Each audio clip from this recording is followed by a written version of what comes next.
मैं अपने प्रेस के लोगों का धन्यवाद देना चाहता हूँ। मैं अपने सभी प्रेस के लोगों का धन्यवाद देना चाहता हूँ। अभी जितने माननीय विधायक पार्टी में शामिल हो रहे हैं,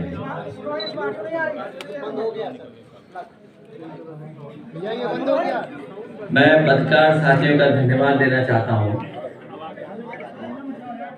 और साथ ही साथ सभी माननीय विधायकों का भी बहुत बहुत समाजवादी पार्टी में मैं स्वागत करता हूँ।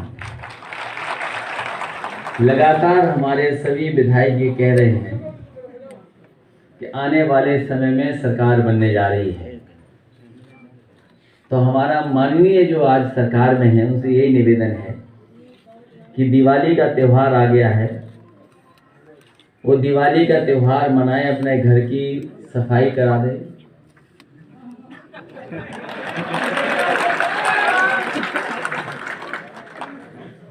सफाई को अच्छे से करवा दें, जिससे कि धुएं के निशान मिट जाएं और बाकी सब हटवा देंगे, जिससे आने वाली सरकार को वहां कुछ न मिले। मैं भारतीय जनता पार्टी से शामिल हो रहे राकेश राठौर जी का स्वागत करता हूं। बहुजन समाज पार्टी के विधायक रही श्रीमती सुषमा पटेल जी का स्वागत करता हूं। असलम रायनी जी का स्वागत करता हूं। असलम अली साहब हैं, इनका बहुत बहुत स्वागत और बधाई। हाकिम लाल बिंशी, उनको भी बहुत बहुत बधाई देता हूं। मुस्तफा सिद्दीकी साहब हैं जो आज समाजवादी पार्टी में शामिल हो रहे हैं, मैं इनका भी बहुत बहुत पार्टी की तरफ से स्वागत करता हूं, बधाई देता हूं। साथ ही साथ शैलेंद्र साहू हैं, उनका स्वागत। सुरेश निषाद जी का स्वागत। श्रीमती माधुरी श्रीवास का भी स्वागत। और साथ ही साथ बड़ी संख्या में लोग समाजवादी पार्टी के समर्थन में आए हैं, समर्थन देने आए हैं। मैं उन सभी साथियों का बहुत बहुत स्वागत करता हूं, बधाई देता हूं। भारतीय जनता पार्टी के विधायक राकेश राठौर जी, इनके आने के बाद हो सकता है मुख्यमंत्री जी अपने नारे का नाम बदल दें। मेरा परिवार भाजपा परिवार की जगह वो हो सकता है ये कर दें कि मेरा परिवार भाजपा परिवार, भाजपा परिवार।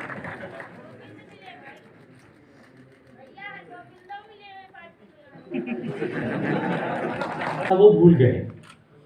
और इस मैनिफेस्टो में सबसे पहली बात किसानों के लिए जो कही गई वो मैं उसी से पढ़ देता हूं। उसमें कहा गया कि 2022 तक उत्तर प्रदेश के किसानों की कृषि आमदनी को दोगुना करने के लिए एक विस्तृत रोड मैप तैयार किया जाएगा और मंचों से यह भरोसा दिलाया गया किसानों को कि आने वाले समय में उनकी आमदनी दोगुनी हो जाएगी।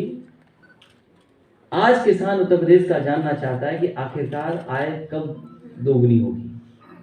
और जिस तरह से महंगाई बढ़ी है, हर जरूरत की चीज महंगी हो गई है। केवल यही झूठ नहीं है, भविष्य में गन्ना किसानों को फसल बेचने के 14 दिनों के भीतर पूरा भुगतान हो जाएगा। अभी भी कई चीनी मिलों का बकाया किसानों का बाकी है, अभी भी ये सरकार नहीं दे पाई है। और किसी पन्ने को आप पलट लीजिए, इस संकल्प पत्र का जनता को किया हुआ वादा एक भी पूरा नहीं हुआ है। सरकार का यह दावा था कि सरकार न्यूनतम समर्थन मूल्य पर किसानों के धान की खरीदारी के लिए व्यवस्था करेगी। धान तैयार है, पीलीभीत, शाहजहांपुर, लखीमपुर, इन इलाकों में धान कट गया है, लेकिन जो कीमत तय की गई थी सरकार की तरफ से, एक भी किसान को सरकार नहीं दे पाई। और जो नुकसान हुआ है किसान का, जो किसान का नुकसान हुआ है बेमौसम बारिश होने की वजह से, उसकी भी एक भी भरपाई अभी तक भारतीय जनता पार्टी नहीं कर पाई। और यही नहीं, कृषि का बुनियादी ढांचा को बेहतर करेंगे, इंफ्रास्ट्रक्चर को बेहतर करेंगे। उत्तर प्रदेश का किसान जानना चाहता है कि जो मंडी व्यवस्था पहले से लागू थी, उस मंडी व्यवस्था में कितना सुधार आया है, और उस सुधार के साथ साथ आपने एग्रीकल्चर के लिए, इंफ्रास्ट्रक्चर के लिए कौन सा अच्छा फैसला लिया, अच्छा काम किया है। जो मंडी बन भी नहीं थी उनका काम नहीं आगे बढ़ा, और जो चलती हुई मंडी थी उनको इस सरकार ने बंद कर दिया। सिंचाई को लेकर के न जाने कितना बड़ा दावा किया गया कि 20,000 करोड़ का फंड बनाया जाएगा। वो पता नहीं 20,000 करोड़ कहां चले गए, उसका फंड बन पाया कि नहीं बन पाया है। बुंदेलखंड के सूखाग्रस्त इलाकों को लेकर के मैं आज कहता हूं, बुंदेलखंड की जनता ने सबसे ज्यादा भरोसा किया भारतीय जनता पार्टी पर।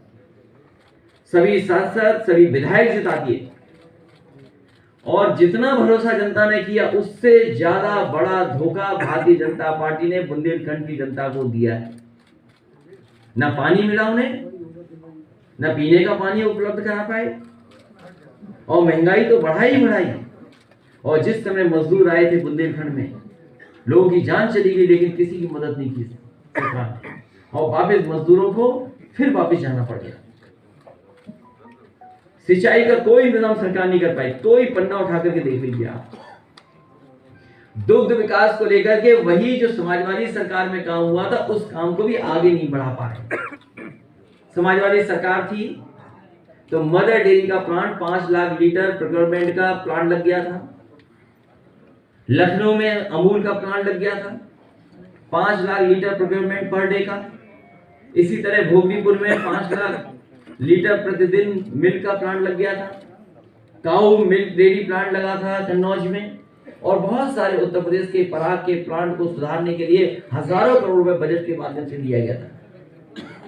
जो गुजरात से अमूल है, नया प्लांट तो नहीं लगा, लेकिन समय समय पर इन अमूल प्लांटों में गुजरात से दूध आता है। सोचिए, उत्तर प्रदेश के किसानों का दूध नहीं खरीद रही सरकार, गुजरात से दूध ला करके इन प्लांटों को चलाया जा रहा है। पशुपालन में तो क्या काम हुआ है, इससे बेहतर कोई जान नहीं सकता है।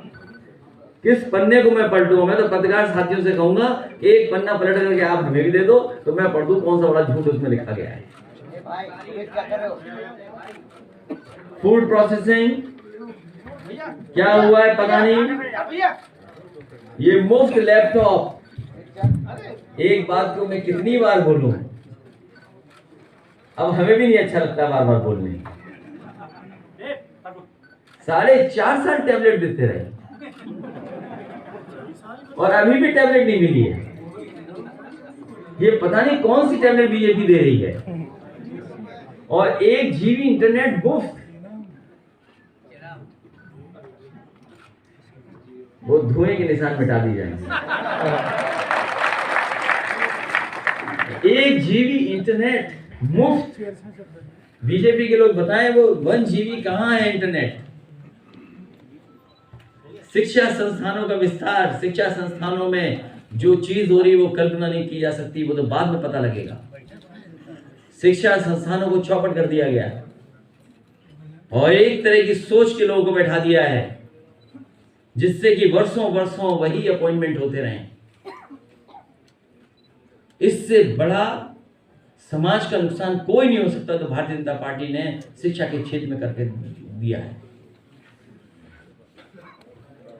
बुनियादी ढांचा, मथुरा, काशी, झांसी एवं गोरखपुर को जोड़ने वाले रोड कॉरिडोर का निर्माण करके पूरे उत्तर प्रदेश में आपस में बेहतर तरीके से जोड़ा जाएगा। ये ऐसे लिखा है जैसे ये शहरों में तो मट्टी की सड़क बनी हुई थी पहले से। सोचो आप, जो शहर पहले से ही जुड़े हुए हैं उनको किससे जोड़ रहे हैं ये लोग? पत्रकार साथियों, ये बताओ क्या लिखा है, मैं तो खुद ही नहीं समझ पाया कि मथुरा, काशी, झांसी और गोरखपुर को जोड़ने वाले रोड कॉरिडोर का निर्माण करके पूरे उत्तर प्रदेश को आपस में बेहतर तरीके से जोड़ा जाएगा। क्या पहले से नहीं जुड़ा था? क्योंकि झांसी मुख्यमंत्री जी पहली बार गए थे, उन्होंने कहा कि झांसी में मेट्रो बनेगी और झांसी से सीधे दिल्ली के लिए एक्सप्रेसवे बनेगा। वो जानते ही नहीं थे